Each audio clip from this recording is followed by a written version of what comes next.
બહુપદી, અંગ્રેજીમાં એને પોલિનોમિયલ્સ કહે છે. અહીં જુદા જુદા પદ, એક ચલ, એક ઘાત લઈને, ક્યારેક બે ઘાત લઈને, ત્રણ ઘાત એટલે કે ત્રિઘાત બહુપદી પણ હોય છે. અને એવા આનંદથી જુદા જુદા રૂપ ધરી અને તમારી સમક્ષ આવશે.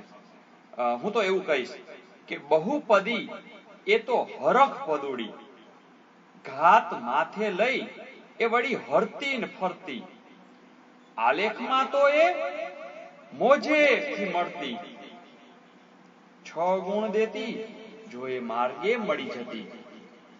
મિત્રો, આ થોડું થોડું જ જો ધ્યાન દેશો તો ખાલી જગ્યા અને દાખલાની અંદર એ બહુ સહજતાથી તમે માર્ક્સ લઈ શકશો. તો આર યુ રેડી? આવી જાઓ, અમે તમારી સાથે છીએ. બહુપદીના આ 6 ગુણ લઈ જ લેવા છે. ઓકે.